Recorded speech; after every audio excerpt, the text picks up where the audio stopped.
ข่าวเรื่องการสร้างพุทธมณฑลนะการสร้างพุทธมณฑลที่ดอยหล่ออาตมาก็มีโอกาสไปเยี่ยมในวันก่อนเนี่ยไปดูพื้นที่นะไปดูพื้นที่ทั้งหมดเนี่ย190 ไร่นะแล้วก็มาเล่าออกอากาศให้ท่านทั้งหลายฟังไปช่วงหนึ่งแล้วแต่ในช่วงบักกี้วันที่ผ่านมานี้มีข่าวสาร ของทางคณะสงฆ์ที่เป็นได้ออกข่าวมาก็คือเมื่อวันที่13เดือนกุมภาพันธ์2567เนี่ยที่พุทธมณฑลชั่วคราวตำบลดอยหล่ออำเภอดอยหล่อจังหวัดเชียงใหม่พระเดชพระคุณท่านเจ้าคุณพระเทพมังคลาจารย์เจ้าคณะจังหวัดเชียงใหม่พร้อมทางรองเจ้าคณะจังหวัด5 รูปเนาะซึ่งมีส่วนที่รับผิดชอบงานของคณะสงฆ์นั่นก็มีพระเดชพระคุณท่านเจ้าคุณพระเทพ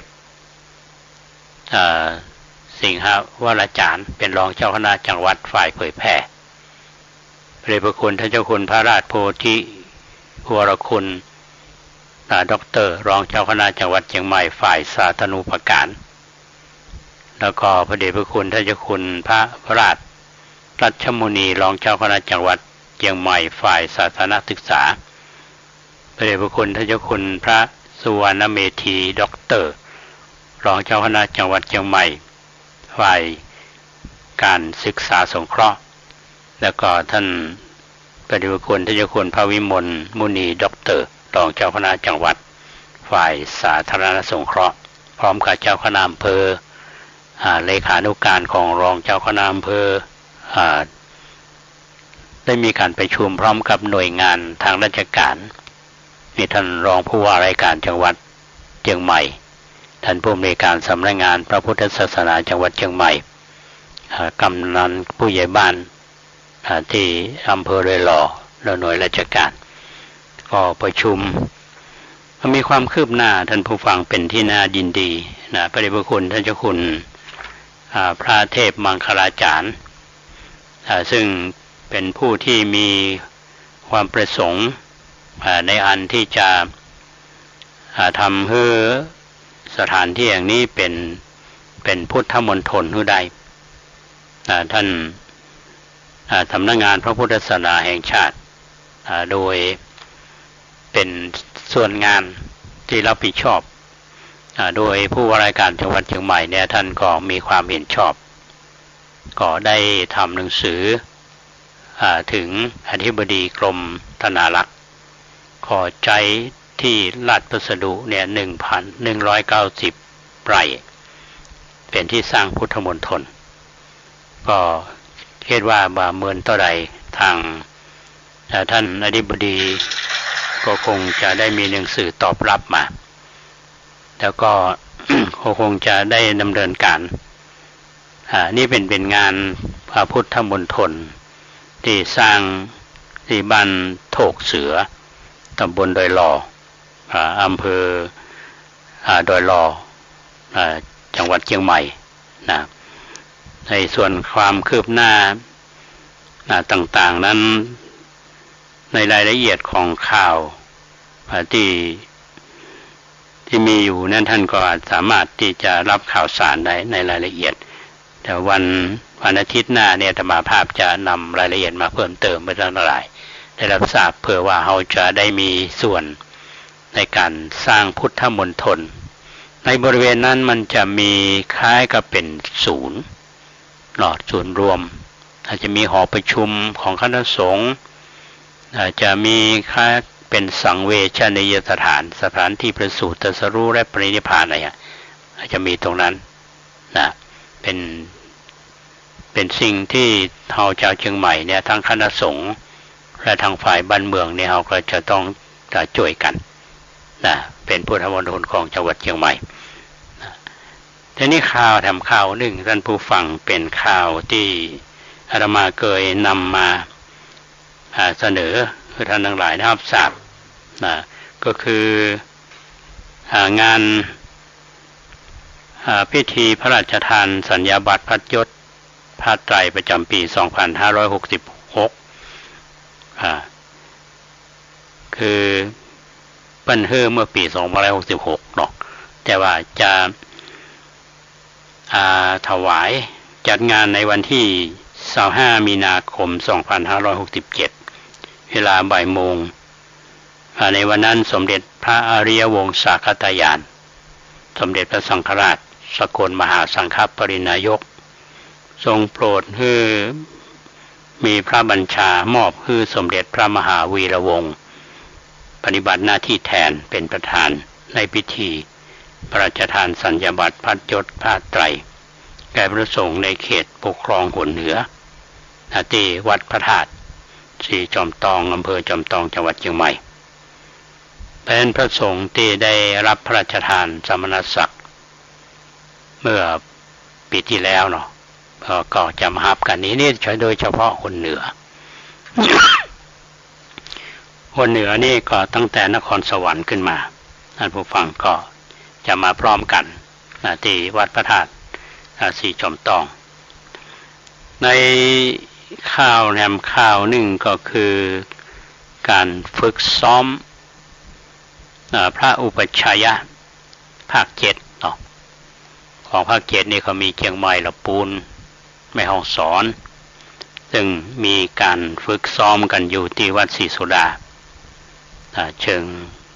ดอยสุเทพเขาเนี่ยระหว่างวันที่15ถึงวันที่17วันพุธนี่เป็นวันสุดท้ายก็ซ้อมกันก่อนทีนี้เมื่อซ้อมในระดับของจังหวัดของภาคเขาแล้วเนี่ยจะต้องไปในระดับของส่วนกลางเนาะส่วนกลางนี่ก็จะไปฝึกอบรมและสอบความรู้ที่วัดปากน้ำในช่วงของวันที่26กุมภาพันธ์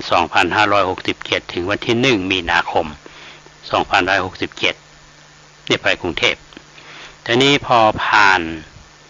จากวัดปากน้ำแล้วนี่ก็ต้องไปสนามระดับประเทศในที่วัดสัมพยาก็รวมกันที่หันหมดเลยท่านผู้ฟังทั่วประเทศก็ตั้งแต่วันที่18มีนาคม2567ถึงวันที่23มีนาคม2567แต่ก็ว่าทุกเจ้าทั้งหลายเนี่ยมีการซ้อมบางคนเครียดนะท่านผู้ฟังอย่างอาตมาไปสอบในโหก็นักแก่เหมือนกันเขาบอกว่าเป็นพระอุปัชฌาย์นี่เป็นยากเพราะอย่างพ่อเฮาทำหน้าที่เดียวหมดเลยในฐานะที่เป็นอุปัชฌายะในฐานะที่เป็นกุลบุตรเนาะในฐานะที่ทำเป็นผู้สวดต้องทำเองหมดเลยนะคำว่าเป็นพระครูนี่เป็นง่ายกว่าเป็นอุปัชฌาย์นี่ยากทำด้วยตนเองเพราะฉะนั้นต้องมีความรู้ความสามารถถึงจะผ่านถามว่าผ่านบ่ผ่านมีก็มีบางคนเครียดปีกวัดทางบ้านเฮาห้องสดตัดที่แห่งอันหนึ่งบักกี้วันเนี่ยท่านผู้ฟังเนี่ยวันนี้วันที่17วันที่19กุมภาพันธ์2567ที่เวลา 8:30 นถึง 5:00 นแมลงมีโครงการอบรมวิทยาธิการในเขตปกครองของคณะสงฆ์จังหวัดเชียงใหม่เฮาที่วัดลัทธิวันวัดขอนตาลอำเภอแม่ริมจังหวัดเชียงใหม่ก็เป็นวิทยาธิการของจังหวัดคำว่าวิทยาธิการนี่ก็คือง่ายๆคือตำรวจพระเพื่อที่จะมาช่วยดูแลเรื่องความพฤติกรรมของพระเนรเฮาบางส่วนที่บ่ค่อยเรียบร้อยส่วนเจ้าคณะตำบลนี่ก็ถือว่าเป็นหน้าที่ด้วยหน้าที่อยู่แล้วต้องทำญาติมาภาพนี่ดูแลในเขต1สุเทพเขต1เนี่ยเขตพุ่นตั้งแต่วัดดอยสุเทพมาวัดผาลาดศรีโสดาวัดไฟหินวัดสวนดอกอันนี้เขตปกครอง ทุกเจ้าเข้าท่าเข้าทางเขาถึงแจ้งมาละนะแต่บางทีบางครั้งเนี่ยก็มีทุกเจ้าหัวหมอเนาะมา เจอหลายอันนี้ก็จะต้องปึ่งวินยาธิการที่มาช่วยงานคณะสงฆ์นะอันนี้เป็นข่าวที่ทางคณะสงฆ์เพิ่นทำอยู่นะอาตมาภาพก็นำมาเสนอท่านทั้งหลายได้รับทราบแล้วก็ยังมีข่าวหลายข่าวที่ว่าคณะสงฆ์เขาจะทำในช่วงของเดือนกุมภาเดือนมีนาเนาะแม้แต่งานเฉลิมพระชนมพรรษาในทางสำนักงานพุทธศาสนาเพิ่นก็แจ้งมติมหาเถรสมาคมมาละเดี๋ยวอาตมาภาพก็นำมาเล่าสู่ท่านทั้งหลายได้ฟังกันวันนี้ก็คงเป็นเรื่องอู้สู่กันฟังเนาะอู้สู่กันฟังไปทำบุญที่เรามาไปที่พระธาตุแก่งซอยเนี่ยคือตั้งใจเอาไว้แต่ว่าไม่ได้ไปนะทีนี้ที่ตั้งใจก็คืออยากให้โยมแม่ซึ่งอายุ92 ปีแล้วได้ไปทำบุญเพราะว่าช่วงนี้สุขภาพท่านก็ล่วงโรยไปตามเวลาแต่อยากให้แม่ได้มีโอกาสได้ไปทำบุญได้หูได้หันนะแล้วปาลูกปาหลานไปทำบุญเพื่อที่จะเป็นเสริมสร้างบุญกุศลได้กันตั้งโมดแม้แต่ท่านผู้ฟังที่อยู่ต่างบ้านก็ได้บุญเหมือนกันอาตมาก็ไปเก็บเล่าเรื่องราวต่างๆมาให้ท่านทั้งหลายได้ฟังกันผ่านรายการร่มโพในวันนี้สิ่งที่ดีสิ่งที่งามก็มอบให้ท่านทั้งหลายหรืออาจจะมีบางสิ่งบางอย่างอาจจะฟังแล้วมาม่วนหูบอกให้ถูกใจอันนี้ก็ต้องขออภัยเพราะฉะนั้นสิ่งดีสิ่งงามมอบให้ท่านทั้งหลายสำหรับวัดประแดงเฮาโยมเมื่อก็ถามว่ามีอย่างพ้องช่วงนี้ก็กำลังรอท่านผู้ฟังรอทางคณะวิศวกรรมศาสตร์มหาวิทยาลัยเชียงใหม่หลังจากที่คณะสถาปัตยกรรมศาสตร์เปิ้นได้ส่งงานสถาปัตยกรรมเบื้องต้นไปทางภาควิศวกรรมโยธาแล้วเพื่อที่จะทำโครงสร้างในการออกแบบศูนย์การเรียนรู้และพิพิธภัณฑ์ติโลกราชที่เราได้วางศิลาฤกษ์ไปเมื่อวันที่6 มีนาคม 2566โมตรงกับวันมาฆบูชาเมื่อปีที่แล้ววันนี้เกือบจะปีแล้วเนาะแต่ว่าต้องห้องเพลงรออยู่เพราะว่างานของทางคณะก็มีอยู่นะแล้วก็เปิ้นก็ปาวารณาเอาไว้ว่าทางคณะบดีคณะวิศวกรรมศาสตร์ท่านรองศาสตราจารย์ดร.ธงชัยวงศ์สมุทรท่านคณะบดีเปิ้นก็เพราะว่าเป็นขโยมวัดประแดงปาวารณาไว้นะอันนี้ญาติโยมท่านใดที่คิดว่าจะมีส่วนร่วมกันสร้างสิ่งเหล่านี้เนาะเพื่อที่จะเป็นสิ่งที่อนุชนเราเนี่ยได้มาศึกษาได้รู้ว่าในประวัติศาสตร์ของล้านนาเฮามีพระมหากษัตริย์ที่ทำคุณประโยชน์แก่แผ่นดินล้านนาเฮาโดยเฉพาะอย่างยิ่งพระเจ้าติโลกราชเป็นกษัตริย์ของล้านนาราชวงศ์มังลายลำดับที่9ท่านก็มีก็เรียกว่ามหาราชเป็นมหาราชถ้าเฮาว่านำมาประกาศเกียรติคุณยกย่องหรือเป็นศูนย์การเรียนรู้เป็นที่พานคือรุ่นหลังเนี่ยได้ฮู้ได้ห้ำเฮียนกันมันก็จะหายไปเราก็ดีใจที่ญาติโยมหลายท่านที่มาอู้จาก็ตมาคือกำลังใจว่าเฮากตัญญูกตเวทีต่อบรรพบุรุษแต่ได้ญาติโยมที่เปิ้นมีจิตศรัทธาเพิ่นก็จะมีส่วนร่วมนี่ก็ญาติโยมทั้งหลายก็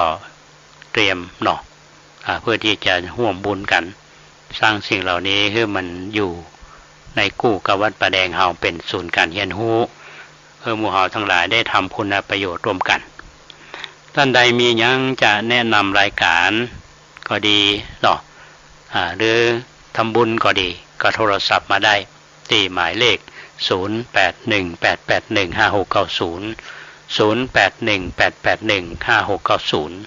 0818815690ก็ต้องขออนุโมทนากับญาติโยมที่มาทำบุญหลายท่านอย่างอาจารย์ก้อยอาจารย์เพื่อนตามีกลิ่นหอมเมื่อตะวานี้ก็โทรหาอาตมาเพื่อก็มาทำบุญมีท่านเมธารับก็ได้ถวายค่าน้ำค่าไฟวัดประแดงอันนี้ก็ต้องอนุโมทนาสาธุแล้วก็มีญาติโยมหลายท่านที่มาอันนี้ก็ถือว่าท่านทั้งหลายได้ทำหน้าที่ของเฮาชาวพุทธเนาะวันนี้อาตมาภาพก็ต้องขออนุโมทนาบุญกับมโหว่าทาง 104.50 เพิ่นจะลิงสัญญาณไหมก็เป็นวันศุกร์เนาะอันนี้ก็ต้องขอบคุณท่านพระครูสมุวิศวัตรวรกิจโจท่านผู้อำนวยการสถานีวิทยุ 104.50 เปิดลิงสัญญาณเฮาทุกครั้งแล้วก็บันทึกลง